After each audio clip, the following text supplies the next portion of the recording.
Empreendedor é aquele que percebe antes que os outros, é aquele que tem coragem de agir rápido e a intuição de definir sempre o caminho certo. Empreender é um ato complicado, complexo, difícil, cheio de nuances e variáveis. Perguntas que eu devo fazer se eu vou empreender, vocês que já são empreendedores. A primeira coisa é meu objetivo. Qual é o meu objetivo quando eu vou montar um negócio? Sem objetivo, nós não temos onde chegar. E quanto mais longe você jogar o seu objetivo, mais chance de você chegar perto dele, ou pelo menos perto do sucesso. Pense grande. Em segundo lugar, onde eu estou.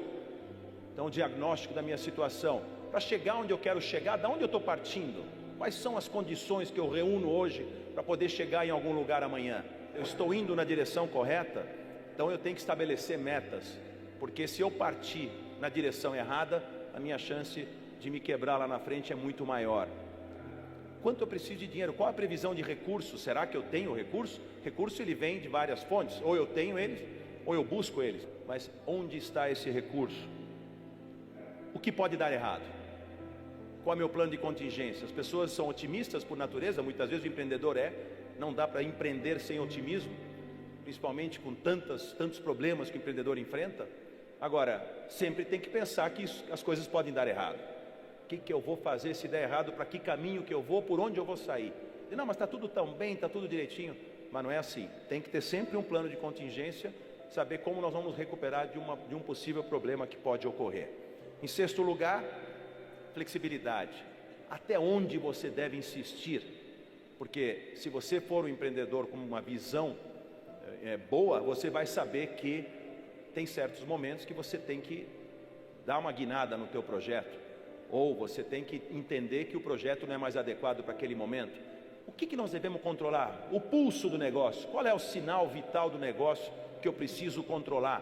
Porque eu, como empreendedor, não posso estar em todos os lugares ao mesmo tempo. Eu sou mais útil para o meu próprio negócio quando eu estou controlando os sinais que realmente eu devo controlar. E as outras coisas eu devo saber delegar. Então, o que nós realmente devemos controlar para que o empreendimento dê certo? Determinação e competitividade. Dar o melhor de si mesmo em tudo e ser extremamente determinado.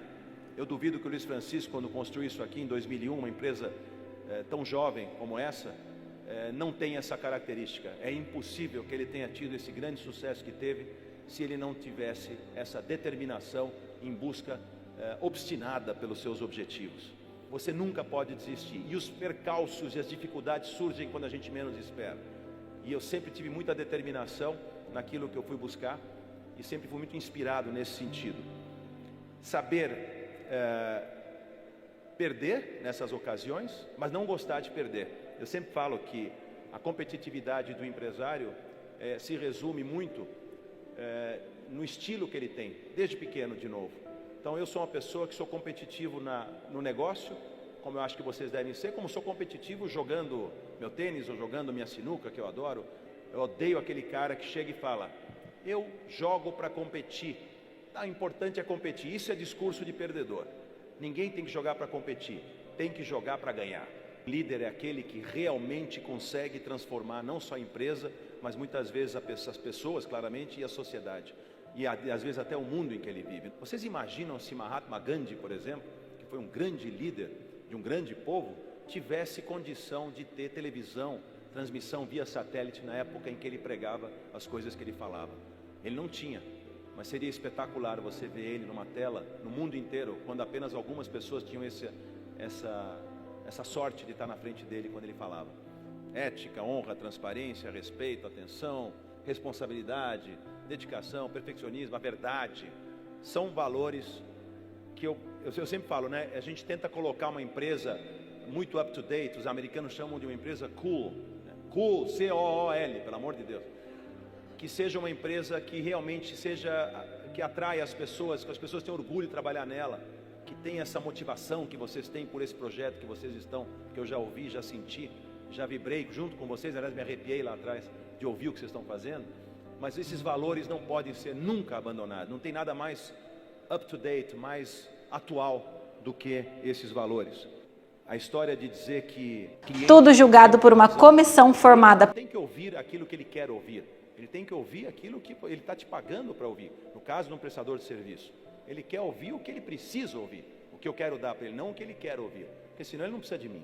Então o cliente não tem não sempre razão, e você tem que dizer sempre a verdade. É muito importante que a verdade seja a tônica das relações. A subserviência exagerada ou qualquer tipo de subserviência está matando o nosso negócio. Eu falo muito isso no mundo da publicidade. Fazer negócio a qualquer preço, cobrar qualquer coisa para não perder o negócio, isso aí é um círculo vicioso contra você.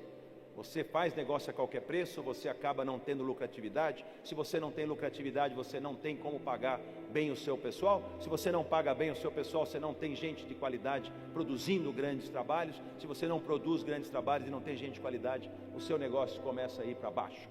E você acaba devolvendo para o cliente um serviço de péssima qualidade. Eu aposto no círculo virtuoso, aquele em que eu realmente falo o que eu penso, cobro pelo meu serviço, não tenho vergonha disso, recebo por isso, consigo reinvestir no negócio, consigo trazer qualidade de pessoas, consigo fazer um grande trabalho e deixar o cliente feliz.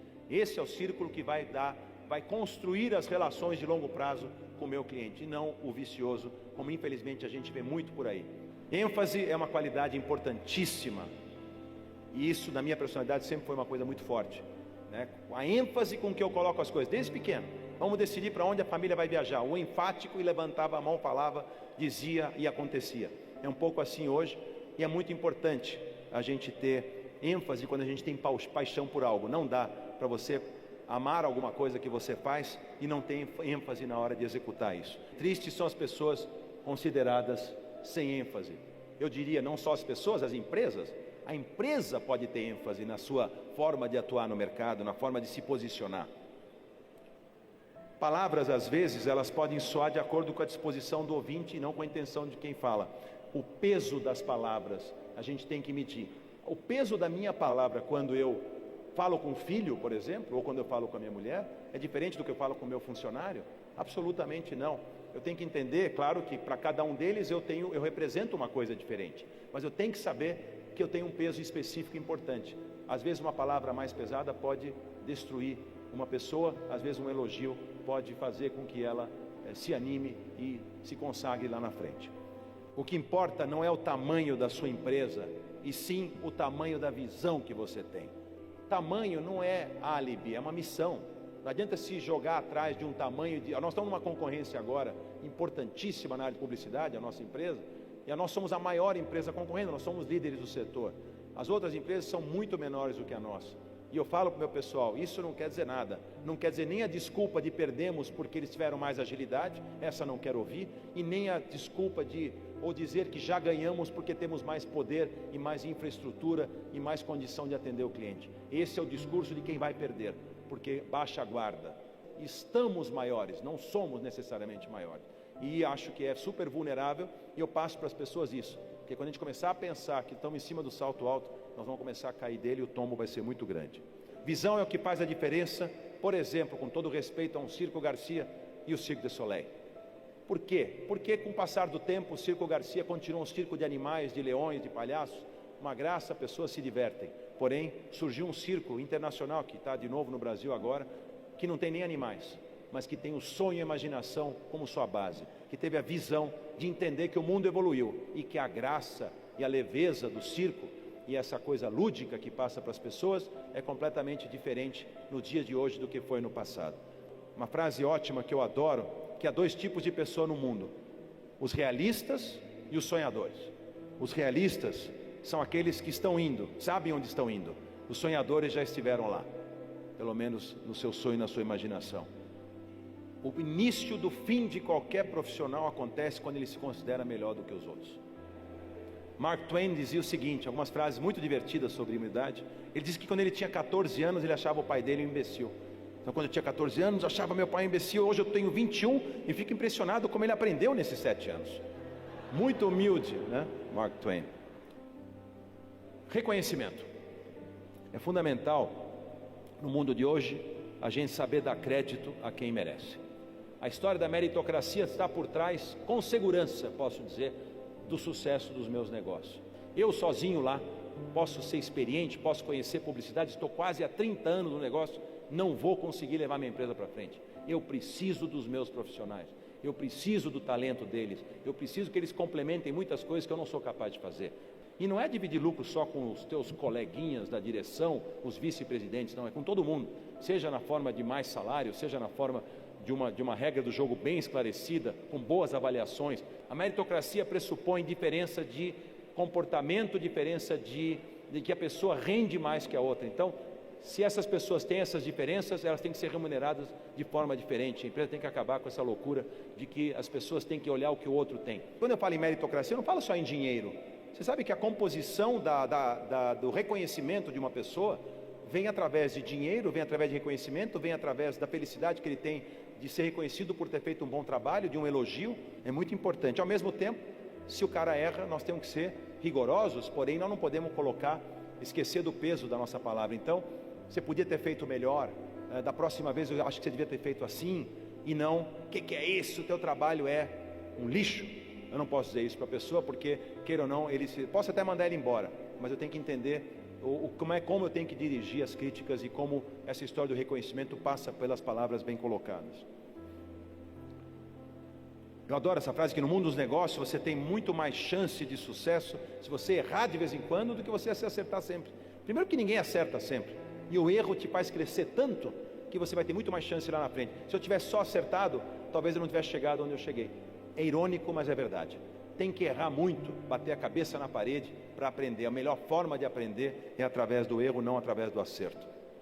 Então, inovação sempre implica numa pequena indisciplina. Ser inovador é sempre buscar aquilo que no outro não pensou, é se atualizar constantemente. Nós, como empreendedores, nós, como líderes, temos que crescer junto com o mundo. E Raymond Rubicam, da Young Rubicam, que é minha sócia, agência americana, já falecido, disse há 40 anos atrás, e essa frase é super atual até hoje: resista ao lugar comum.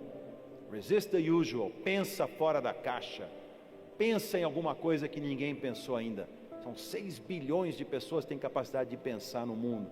São milhões de empresários, milhões de pessoas, milhões de executivos competindo com vocês, vocês competindo com eles.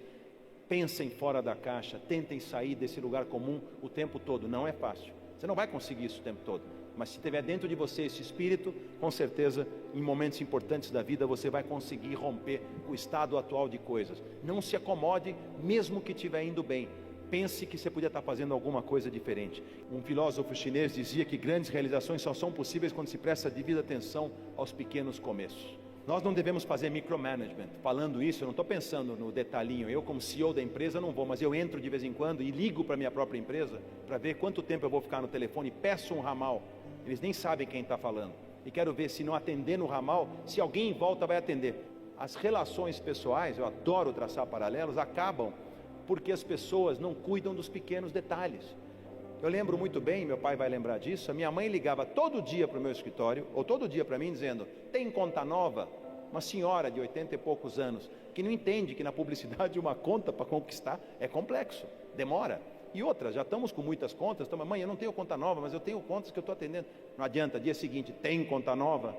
Porra, todo dia. E aí a minha paciência se esgotava: mãe, já falei que não tem conta nova. Aí ela faleceu 2 anos atrás e aquele telefone não toca mais. Eu adoraria que ela tivesse, desculpa pai que está aí, ficou emocionado, que ela estivesse ligando e dizendo: tem conta nova? O sucesso profissional é lucro, notoriedade ou reconhecimento. Não tem terceira coisa que possa falar quando você fala de sucesso profissional. O sucesso pessoal é só a felicidade. Não tem outra coisa no sucesso pessoal do que a felicidade. E a felicidade é o grande lucro da nossa vida. E é o único compromisso, como eu já disse, que a gente tem que ter na vida, é com a felicidade.